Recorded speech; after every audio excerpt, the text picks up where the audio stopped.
Okay, these are the notes for 1-3, where we're going to talk about continuity, end behavior, and limits of functions. So the first thing we're going to talk about is continuity.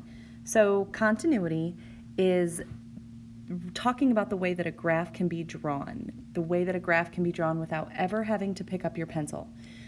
So if we were to describe what it doesn't have, the graph of a continuous function has no holes in it, has no gaps, or breaks in the graph. And we're going to look at what kinds, or what those specifically look like here in just a second. So again, continuity means that you could trace the graph of a continuous function without lifting up your pencil. Okay, so that's kind of visually what it means. So one condition for a function f of x to be continuous at x equals c is that the function must approach a unique value as x approaches c from the left and right sides. Now, what does that mean? To help us visualize that a little bit better, we're going to give c a value, let's say 7. So in order for a function to be continuous at the number 7, at the x value of 7, this means that the function has to approach a unique value. Now, what that means, it approaches one special value as x approaches c, or 7, from the left and right sides. So you really want to think about literally walking along that function towards 7 on the x-axis. You want to think of the y value, or the functional value you're approaching, okay? As you approach that value, the functional value, as you approach 7 from the left and the right. The concept of approaching a value without necessarily ever reaching it is called a limit. So the definition of a limit, kind of to restate things, is the unique value. It is one special value that a function approaches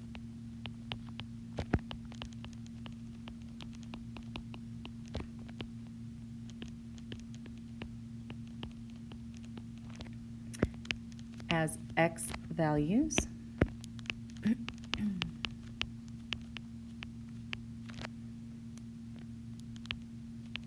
approach from the left and right sides.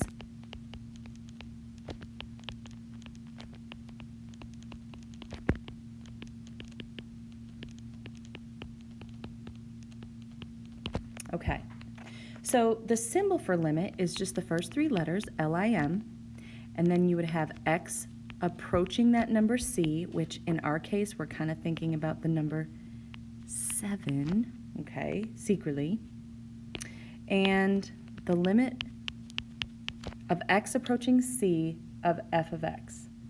So what that means, just to help you visualize this a little better, let's just draw some random function f of x. So here is my f of x. And let's say that 7 is right here on the x-axis.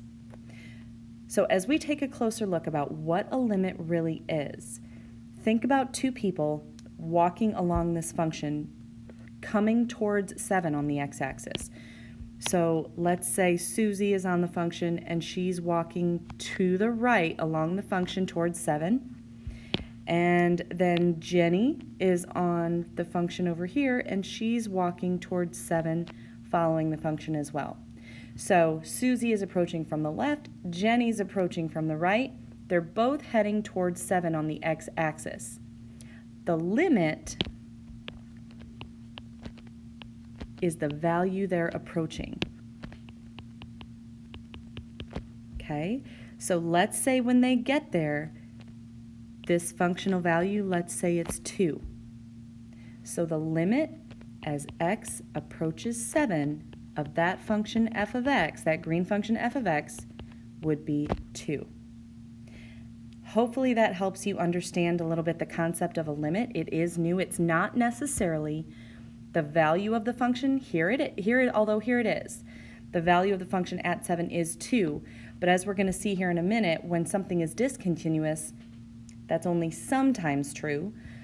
The limit is more about as you approach from the left and approach from the right, what functional value are you headed towards?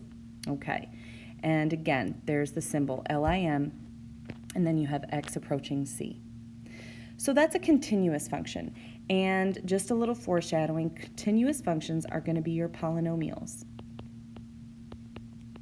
These are the ones with no breaks in the graph, your quadratics, your cubics, your quartics, things that are just curves, not your absolute values, your lines, but those are things that you can draw without ever picking up your pencil. Now, the next thing we're going to talk about is types of discontinuity. This is where you do have breaks in the graph. You have holes, you have jumps, and there are 3 types that we need to know.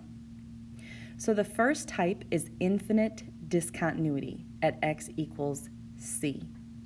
So in these values, if I look at those pictures down there, c does not quite look like 7. So let's, just to use a number to help it make more sense to us, c looks like it's more at 2. So let's say the value 2 we're using for c. Keep in mind c is a general value, but to help us learn this, we're going to use the number 2. So to have infinite discontinuity at x equaling c, or 2, what does that mean? Okay, so very carefully, let's look at this. The function value, which is the y value, remember, the function value is talking about y. It increases or decreases indefinitely. Now, indefinitely, guys, means positive and negative infinity. So it'll go up to positive infinity or down to negative infinity as x approaches c, or 2 in this case, or some number from the left and the right. So look at an example of this. C is, let's say, at the value 2. So as we come in towards 2 from the left, it goes down to negative infinity. It decreases indefinitely. And as it comes in from the right, it increases indefinitely. It goes off to positive infinity. So this goes down to negative infinity, off to positive infinity. So at c, only at that value c, it has infinite discontinuity. Okay, so the next one is jump discontinuity. Okay, so we have infinite, and now we have jump discontinuity. Now, you're going to commonly see these in something we have that we're going to look more closely at. These are most of the time in piecewise functions, functions that are in 2, 3, or even 4 pieces. Okay? They're the ones that literally have a jump in the graph, that they're going to go from one value straight to another. So in a piecewise function, as we come in from, use another color here, as we come in from the left side, it looks like we're approaching maybe -4, so that would maybe be the limit there. But then as we approach c from the right, we come down towards this value, it looks like we're maybe approaching 3. So as we approach from the left and the right, we have discontinuity, because on the first one, from the left to the right, it approaches a negative value, and from the right to the left, it approaches a positive value. So the function actually exists right here, but the limit is actually different. The limit, there's not one unique value it approaches. Let's say, again, we're using that number 2. So as x approaches 2 from the left and right, there's not one unique value it approaches. It approaches a negative from the left and a positive from the right. So that's an example of jump discontinuity. And the last one is removable discontinuity. So with removable discontinuity, this was something that you were exposed to in Algebra 2 a little bit, something that you may remember from there. So again, this is where the function is continuous everywhere except for a hole in the graph at x equaling c. So again, we're going to think of c as the value 2. So down here on the graph, if c is at 2, everywhere it looks like we have a line. However, when the x value is 2, we have this hole in the graph. And so what that is, it's like literally a removable hole, and that is where the function is undefined. Okay? And these come from having points of discontinuity in your rational functions. So in Algebra 2, you may have seen a function, let's do this for example, f of x equals x minus 2 over x plus 5 all over x minus 2. After you factored, it would look like that, and your x minus 2's would cancel. But the domain cannot have 2. So you have this value that has to be excluded from your domain. Now what's left, as you simplify, is x plus 5.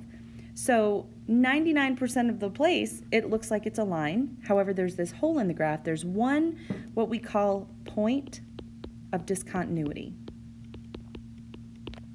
And hopefully that's a little bit familiar from Algebra 2 because we're going to need to grab onto that and remember that for some future lessons and problems that we're going to do. So this point of discontinuity is a hole in the graph, and this is removable discontinuity. Now, just to talk again about limits, this does have a limit. If we let this y value maybe be 4, as we approach 2 from the left and come down and approach 2 from the right, even though the function does not exist at 2, it does have a limit at 2.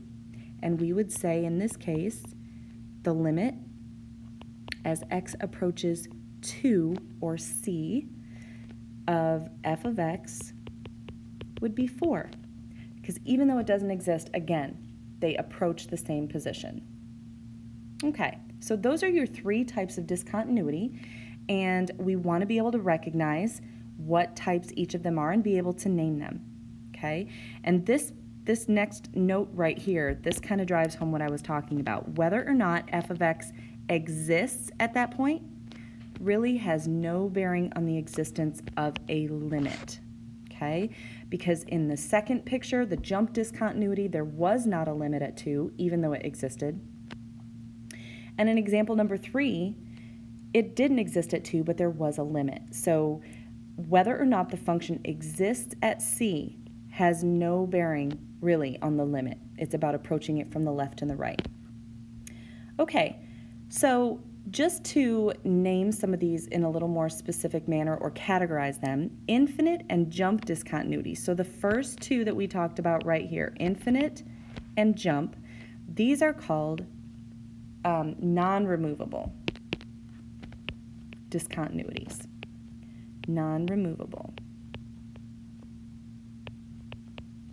Now the definition of this is a little hard to understand if you read it too fast, so we're going to kind of dissect this.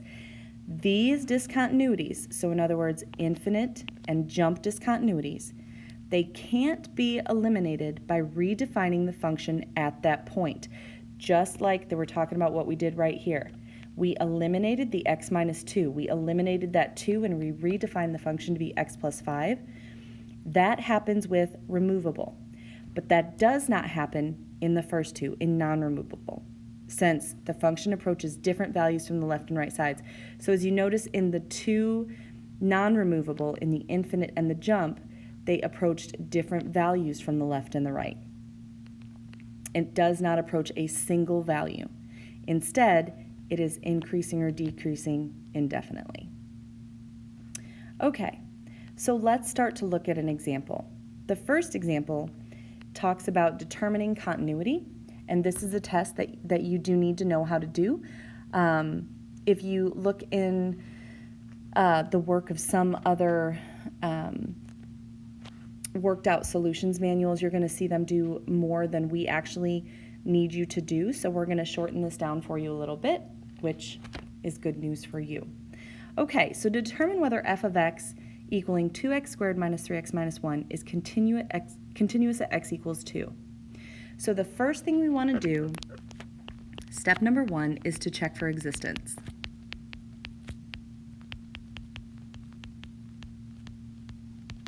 So to check for existence, what we're going to do is we are going to just plug in 2 for x. So we're going to look at f of 2. So 2 times 2 squared minus 3 times 2 minus 1. If it doesn't exist there, then we really don't have to go any further. So this has to be our first step. So f of 2 does in fact have a value. This is going to be 2 times 4, which is 8, minus 6, minus 1, which gives me a value of 1. So it does exist at 2, check. Now we're on to step 2, and step 2 is to test values that approach 2 from the left and the right.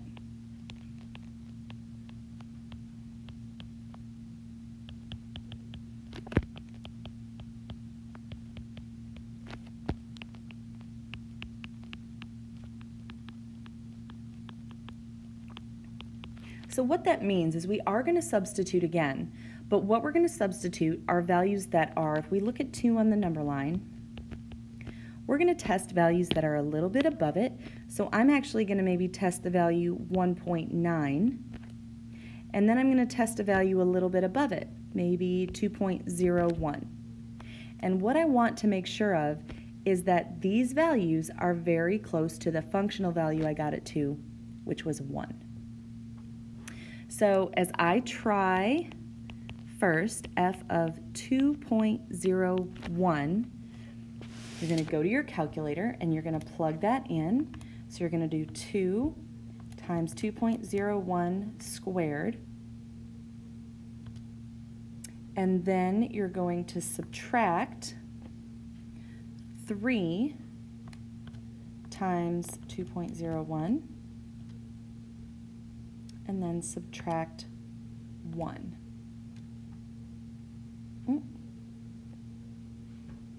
And you get 1.05, which is just above 1. It's very close to 1, so that's looking good. That's what we want. Now we're going to try f of 1.9. So we're going to take 2 times 1.9 and square that. Then we're going to subtract 3 times 1.9 and subtract 1. And we get 0.52, so a little bit below 1. So this is good. This does prove, so both of these, we can say, they both approach 1.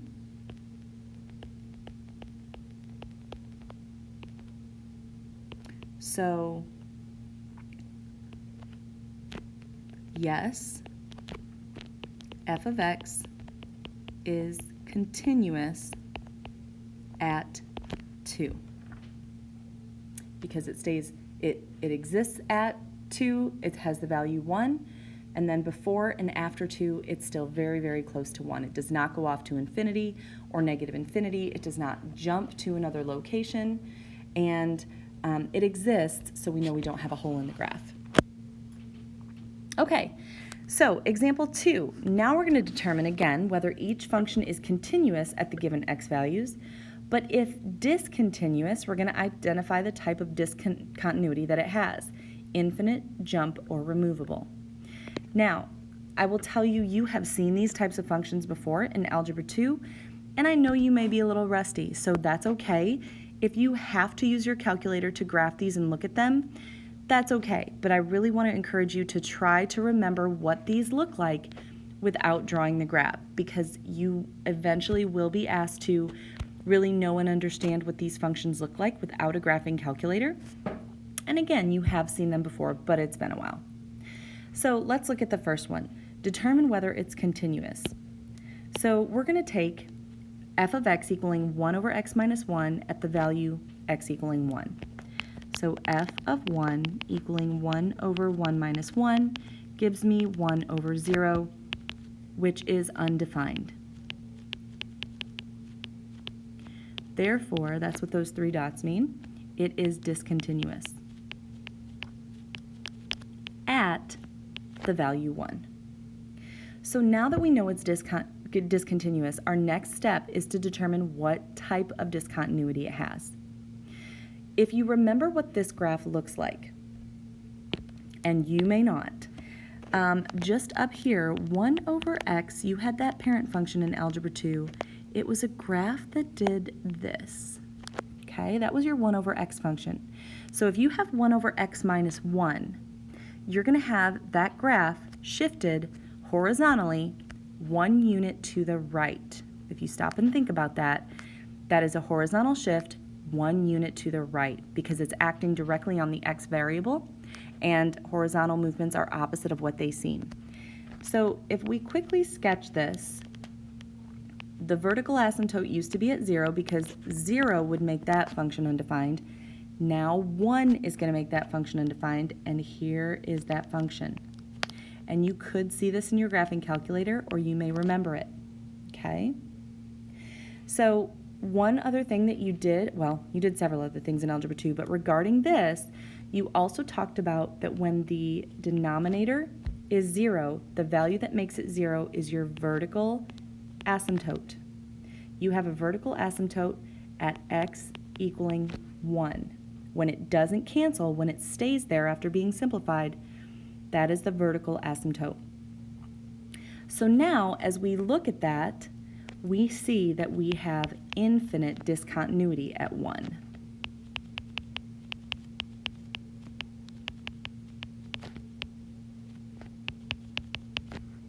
Okay, so it is discontinuous and it is infinitely discontinuous. Let's look at B. So if we look at example B, we want to test whether or not the function is continuous at x equals 2. So I'm going to plug in 2. So 2 minus 2 over 2 squared minus 4 is going to give me 0, which is okay in the numerator. But 0 in the denominator is not okay. So this is undefined, and it is therefore discontinuous. Now, we want to know what this function looks like. You have to, at this level of math, be able to look at something and see whether or not it factors and then factor it. X squared minus 4 is the difference of squares. So we need to be able to take that, x minus 2 over x plus 2 and x minus 2, factoring that into the difference of 2 squares. The x minus 2's cancel. The new simplified form is 1 over x minus 2. So as we look at this one, this function is undefined at 2. However, I'm left with 1 over x plus 2.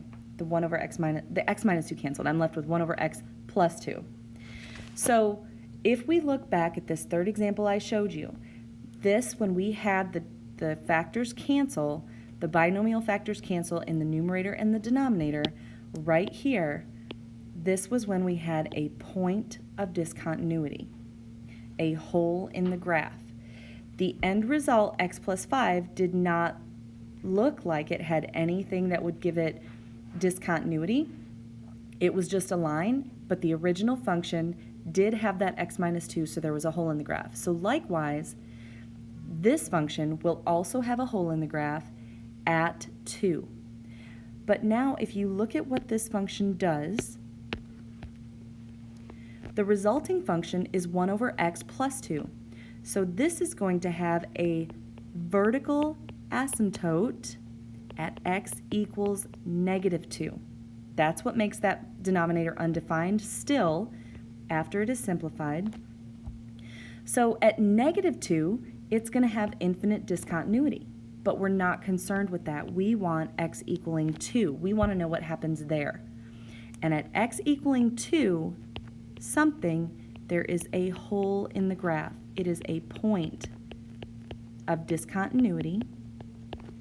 So as we draw this, let's say here's 2. I'm going to come down like this. There will be a hole in the graph, and it will continue. Now, the y value of that hole in the graph, you're going to be able to get from plugging in the 2 for x. 1 over 2 plus 2 is 1/4. So 2 1/4 is my point of discontinuity.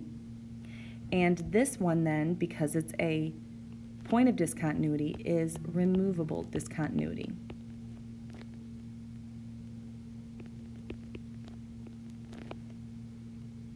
Okay, so again, this function has two types, but the one that we were mainly concerned with was where they asked about it, x equals 2.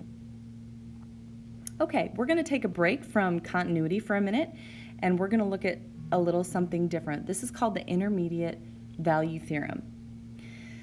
And this may look complicated, but this is maybe one of the easiest parts of the lesson, so it's going to be a little less intense than maybe the first part. Okay, so this says the intermediate value theorem is going to allow us to see where the x-intercepts are. It says that if a function is continuous, okay, so you can draw it without picking up your pencil, you can narrow down the location of the zeros, and those are also known as my x-intercepts, guys. You can narrow down the location of the zeros, or the x-intercepts, by using what's called the intermediate value theorem. Now, the corollary is what we're going to be most concerned with, but here's what the whole theorem says. It states, now watch carefully, that if a function is continuous, a is less than b, now look over here, a is to the left of b on the number line on the x-axis, so we know a is less than b, and if c lies between them, then f of a, which is the y value at a, and f of b, or the y value at b, and c lies between them, then, oh sorry, I skipped a line. If it lies between them, or between a and b, then f of c, the y value at c, has to lie between f of a and f of b. So it says that if a is less than b and c is in the middle, then the y value of c has to be in the middle of the y values of a and b. Okay, now the corollary to that is the big deal. The location principle says specifically, if f of a is positive, and this should be b, and f of b is negative, or vice versa. In other words, the functional values, the y values, change sign. They go from positive to negative or negative to positive. That means that it crosses over the x-axis and that there is a zero or an x-intercept between a and b. Okay? So once we take a look at that and really see how it works, it should be really logical. It's just saying if you go from negative to positive on the y-axis, you have to cross over the x-axis, which means there's an x-intercept, or vice versa. Positive to negative, in your y values, you've crossed over. So how do we do this? Determine between which two consecutive integers the real zeros, or the x-intercepts, of each function are located on the given interval. So in letter A, we have a cubic. F of x equals x cubed minus 4x plus 2. We want to look on the x-axis from negative 4 to 4. And we want to see if basically there is a sign change in my functional values or my y values. So let's make a chart, x, y. And you'll want to go to your calculator for this because it's just kind of tedious to keep plugging them in. We're going to check from negative 4. Then negative 3, we're doing our consecutive integers, negative 2, negative 1, 0, 1, 2, 3, 4. So you could plug that into y1 and go look in your table and get those values. I have them already, so let's plug them in. At negative 4, the value is negative 46. When x is negative 3, it's negative 13. When x is negative 2, it's 2. And then 5, and then 2, negative 1, 2, 17, and 15. So what we're looking for is changes in sign. Well, the first change in sign we see is between negative 13 to 2. So it goes from a negative y value to a positive y value. Be careful now. This means that we have, what is that? We have an intercept between x equaling negative 3 and x equaling negative 2. So somewhere between negative 3 and 2 on the x-axis.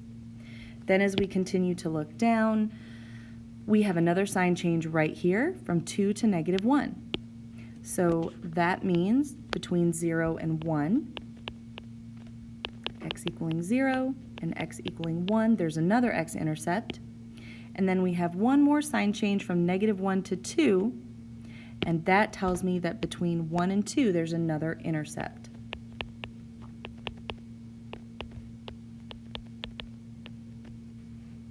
So we have 3 x-intercepts, and the location principle has allowed us to narrow down between what 2 consecutive integers we have those.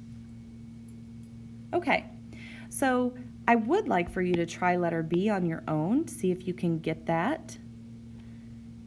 And see if you can get that, and then play the video and see if you got it right. So if you could, put it on pause and try it yourself, see if you can do it, and then check your answer. Okay, so if we check this, from -2 to 2 is my interval. So -2, -1, 0, 1, and 2. When I plug in my y values, I get -7, 2, 5, 8, and 17. So with this, the only sign change I have is right here, from -7 to 2, which tells me that it is between, there's an x-intercept between x equaling -2 and x equaling -1. And there were no other sign changes, so there was just one x-intercept. All right, so the key with this, guys, is to look for changes in sign or in the sign of y. And then it's the x values that you are looking for the intercepts between. Okay, so the last part of the lesson is end behavior. And this truly actually comes right out of Algebra 2. We're going to kind of skim this and remember a little bit what we talked about in Algebra 2. So end behavior. The end behavior of a function describes how a function behaves at either end of the graph. That is going off to positive infinity or negative infinity.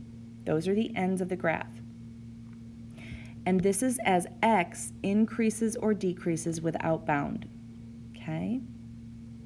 So it approaches again, positive or negative infinity. To describe the end behavior of a graph, in Algebra 2, you just called it end behavior. But in pre-cal, we now can call that a limit, because a limit is what a function approaches. And so we can approach positive and negative infinity, and we can have a limit on those functions.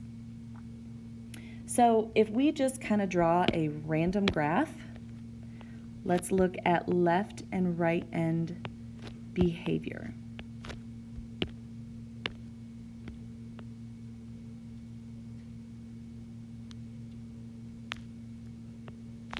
Okay. So left end behavior, as we look at the limit as x approaches negative infinity, and that's going to the left, negative infinity, we see that our function, let's call it f of x, is approaching negative infinity. As x moves to the left, my function goes down. So we would say it's negative infinity. And this implies what is happening to the function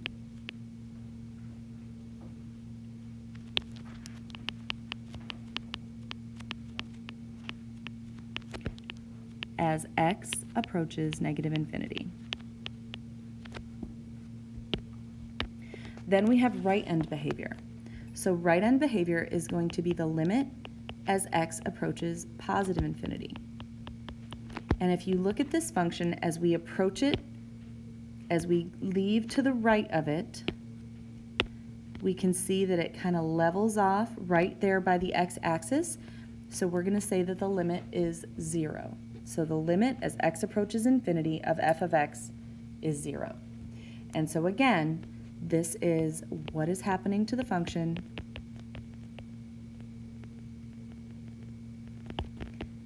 as x approaches positive infinity. Okay? Now, there's something I want to remind you of. We talked about this in class, and if you're watching this at home and you missed this, I do want to do, let's see, I don't have an extra, do I have an extra page? If I can add a page. I don't really know that Can I add a sticky? Let's see. A blank one? Huh. All right, well, hey. Okay. So can I write in here? I don't know that I can write. Okay. Apparently I can't. So I'm just going to have to do this and then shrink this down. In Algebra 2, we had odd functions. You may remember teachers doing this in Algebra 2, and even functions, and you all had it. And then you had leading coefficients being positive or leading coefficients being negative. So this kind of directly ties to end behavior, or now what we're calling them limits. And so I want to remind you of those things that you learned. Odd meant that you had something like x to the third, x to the fifth, or x, right? Even meant x may be squared, something with x to the fourth, or x to the sixth. We didn't see x to the sixth very often. These were not whether or not they had symmetry in the y-axis or the origin. These are different. Let's say odd degree functions and even degree functions, okay? So if you remember, if you had an odd degree function with a positive coefficient, with a positive leading coefficient, odd degrees did different things on the ends. They did opposite things on the end. And if the leading coefficient was positive, as x went to infinity, the function went to infinity. So an odd degree with a positive leading coefficient might look something like this. Opposite things on the ends, and as x goes to infinity, so does the function. The even degree function with a positive coefficient, even degrees did the same things on the end. And again, if the leading coefficient was positive, as x goes to infinity, my function would go to infinity.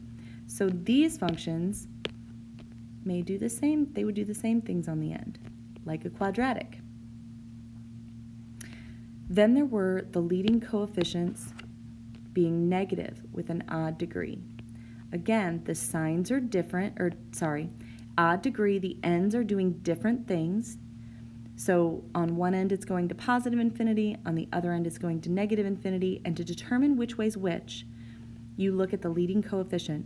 If it's negative, as x approaches infinity, it goes to negative infinity. So it may look something like this, doing opposite things on the end, and as x goes to infinity, your function goes to negative infinity. And then, if you had an even degree, where they both do the same things on the end, and a negative leading coefficient, they may both go down to negative infinity on either end.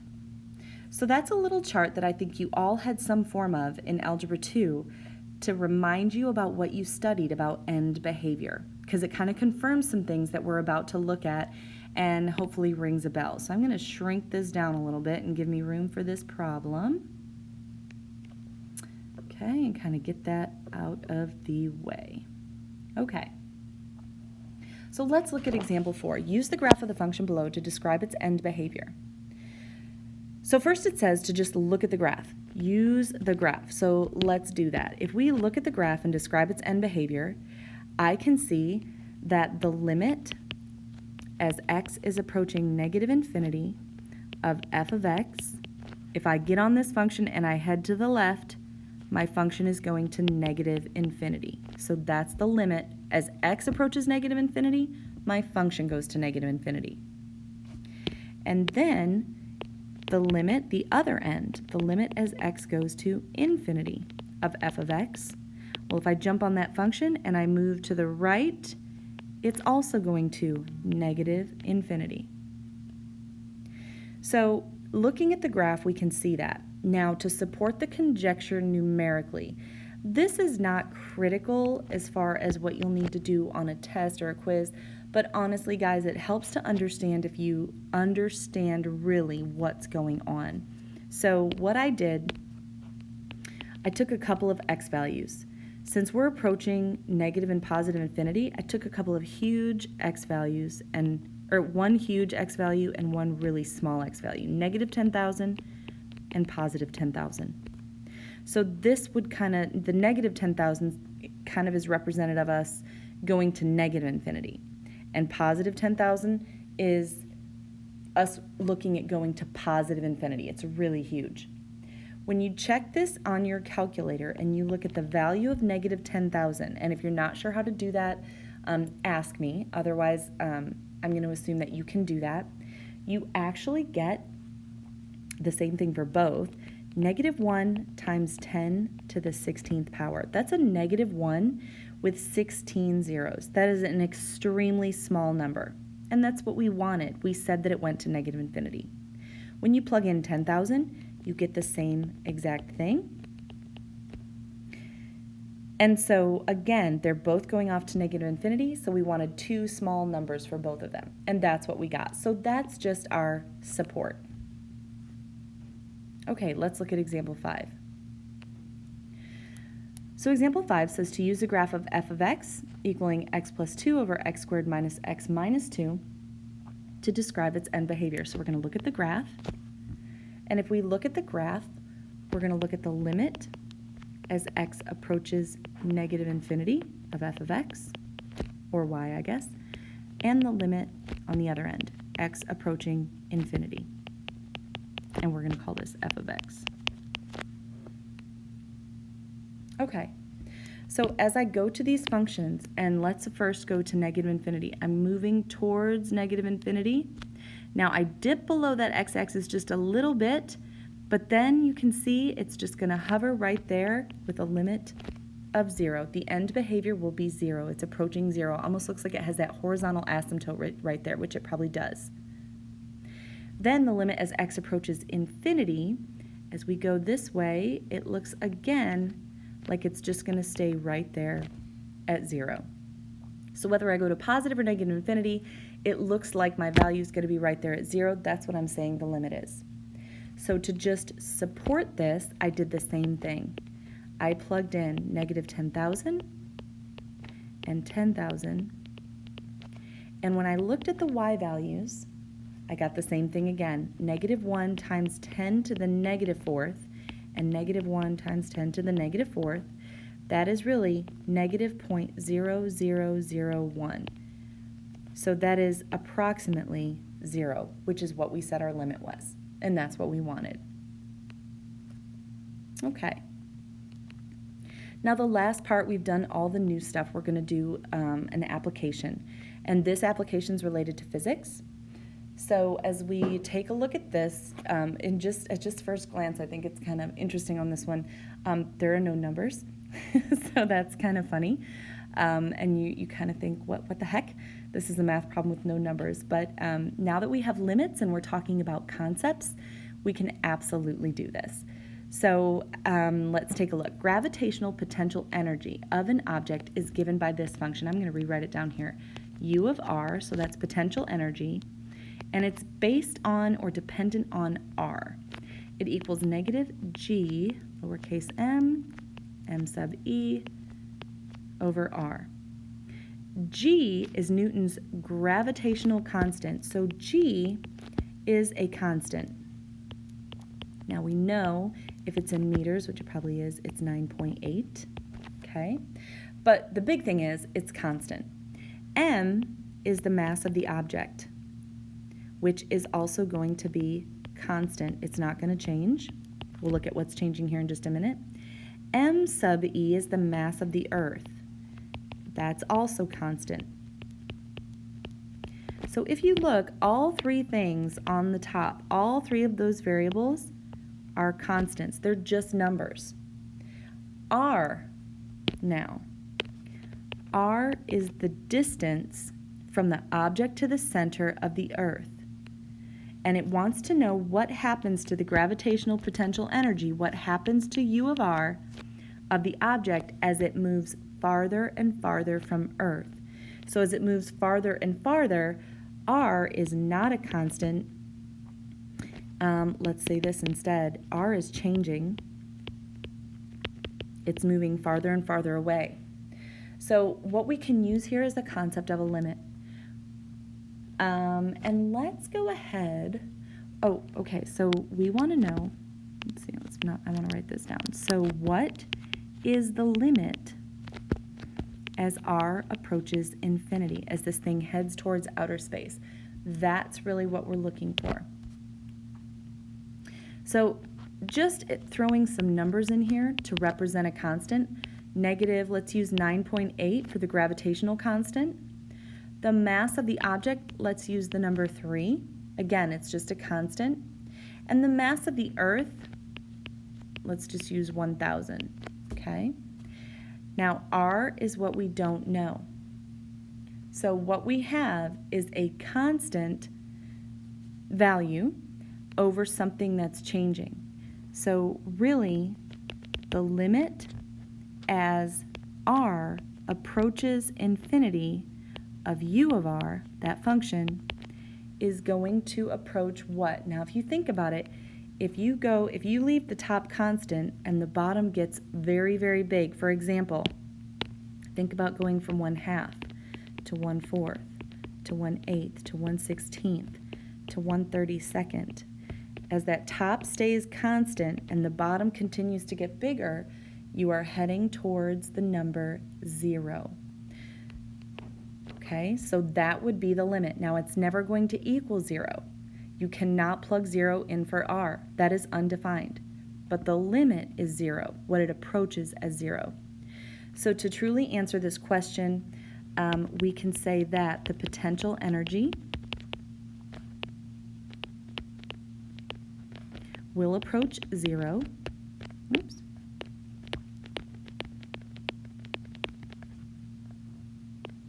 As the object moves farther away.